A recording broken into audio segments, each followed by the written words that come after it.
दुनिया की one of the top luxurious और एक्सपेंसिव कार्स जिन्हें हर इंसान खरीदने के सपने देखता है। जी हाँ, मैं बात कर रहा हूँ रोल्स रॉयस की। पर क्या आप जानते हैं, इस कंपनी को बनाने वाला आदमी खुद एक बहुत गरीब इंसान है, जिसने जिंदगी की मुश्किलों को पार करके इस कंपनी को बनाया, जो आज वर्ल्ड की टॉप कार मेकिंग कंपनी बन चुकी है। आज की इस वीडियो में हम जानेंगे कि कौन है वो आदमी जिसने गरीब होते हुए भी रोल्स रॉयस जैसी कंपनी को बनाया, और आखिर उनके पास इसके लिए पैसे और आइडिया कैसे आया। रोल्स रॉयस कंपनी की शुरुआत हेनरी रॉयस ने की, जिनका जन्म 1863 में इंग्लैंड में हुआ था। हेनरी रॉयस शुरुआती गरीब नहीं थे, पर जब वो 4 साल के थे तो उनके पिता का बिजनेस खत्म हो गया, जिसके दुख के कारण कुछ समय बाद उनके पिता की जान चली गई। हेनरी की माँ लोगों के घर का काम किया करती थी और हेनरी 9 साल की उम्र में न्यूज़पेपर फेंकने का काम करते थे। 14 साल की उम्र में उनकी किस्मत बदली, क्योंकि उनकी एक आंट ने उन्हें the great northern railway company में 20 पाउंड पर एनम में ट्रेनी की नौकरी पर लगा दिया। काफी सालों तक हेनरी ने वहां बहुत काम किया और काफी चीजों की जानकारी इकट्ठी करी। जब वो 21 साल के हुए तो वो मैक्सिम वेस्टर्न नाम की कंपनी में इंजीनियर का काम करने लगे, लेकिन कंपनी के पास पैसे ना होने के कारण ये कंपनी दिवालिया हो गई। जिसके बाद हेनरी ने खुद की इलेक्ट्रिकल इंजीनियरिंग कंपनी मैनचेस्टर में खोली, जिसका नाम था FH रॉयस एंड कंपनी। उन्होंने खुद की कंपनी बनाने के लिए अपनी 20 पाउंड पर एनम की सेविंग यूज की। उन्होंने अपने एक दोस्त को पार्टनर बनाना सही समझा, जिसका नाम था अर्नेस्ट अलेक्जेंडर क्लेरमॉन्ट।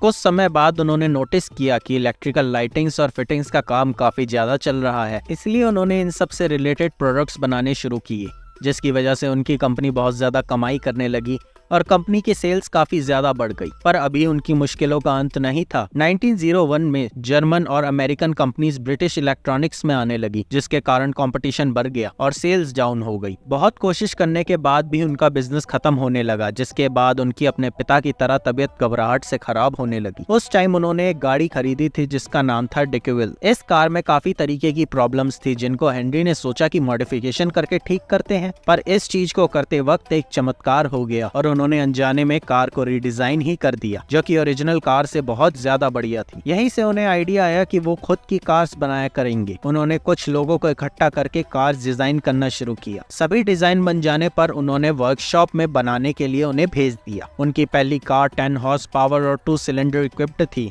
जिसमें नॉर्मल अवेलेबल कार्स से ज्यादा काफी अच्छे फीचर्स थे। उन्होंने ऐसी 3 कार बनाई और अब वो इस कार को वर्ल्ड वाइड फैलाना चाहते थे, जिसके लिए उन्हें मिले चार्ल्स रॉल्स। चार्ल्स को उनके लिए कार मेकर की तलाश थी और एक एग्जीबिशन में जब हेनरी रॉयस अपनी कार इंट्रोड्यूस कर रहे थे, तब हेनरी और चार्ल्स की मुलाकात हुई। अब दोनों मिलकर एक कार मैन्युफैक्चरिंग और सेलिंग बिजनेस स्टार्ट करने की सोचते हैं, और जब वो बिजनेस स्टार्ट हो जाता है तो वो उसका नाम रोल्स रॉयस रखते हैं। अब कंपनी स्टार्ट होने के बाद उनकी मार्केटिंग करने के लिए चार्ल्स ने रोल्स रॉयस के साथ रेसिंग टूर्नामेंट करने शुरू कर दिए, और सिर्फ खेलना ही नहीं, वह उन्हें जीतने भी लगे, जिसके बाद रोल्स रॉयस प्रॉफिटेबली एस्टैब्लिश हो गई। अब उनका सबसे अच्छा टाइम शुरू हुआ, क्योंकि उन्होंने एक 50 हॉर्स पावर वाली 6 सिलेंडर कार लॉन्च करी, जिसका नाम उन्होंने सिल्वर गोस्ट रखा। इस कार में नो साउंड और एक्स्ट्रा स्मूथनेस जैसे फीचर्स थे। इस कार की मार्केटिंग के लिए उन्होंने कार के साथ ऑन रोड काफी डिफरेंट टेस्ट और डेमोन्स्ट्रेशंस किए, जिसके बाद ये कार उस टाइम की नंबर 1 कार बन गई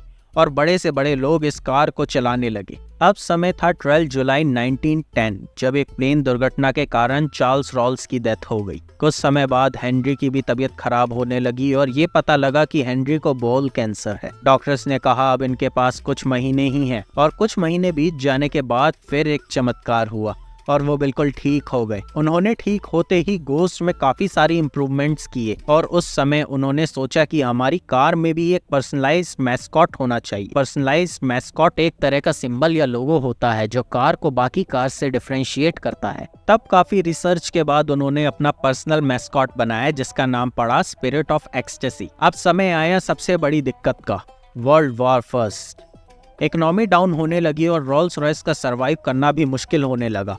पर तभी हेनरी को एक आइडिया आया। उन्होंने मिलिट्री से बातचीत करी और गोस्ट में मॉडिफिकेशन करके उसे आर्मर टैंक, आर्मर एम्बुलेंस और तरह तरह की मिलिट्री यूजफुल ऑटोमोबाइल्स बनाई। रोल्स रॉयस ने एयरप्लेन इंजन्स भी बनाने शुरू किए, जिसके बाद उन्होंने अपना पहला इंजन लॉन्च किया, द ईगल। उन्होंने डिफरेंट प्लेन्स के लिए काफी सारे डिफरेंट इंजन्स बनाए। उन्होंने काफी सारी कार्स डिजाइन करी और फिर 22 अप्रैल 1933 को उन्होंने अपनी आखिरी सांस ली। 1963 में रोल्स रॉयस को फाइनेंशियल प्रॉब्लम्स की वजह से एविएशन और ऑटोमोबाइल ऑटोमोबाइल्स को अलग करना पड़ा। आज रोल्स रॉयस को BMW ओन करती है, मगर आज भी रोल्स रॉयस की अपनी एक पहचान है और हमेशा रहेगी। तो दोस्तों, आशा करता हूँ आप हमेशा खुश एवं स्वस्थ रहे।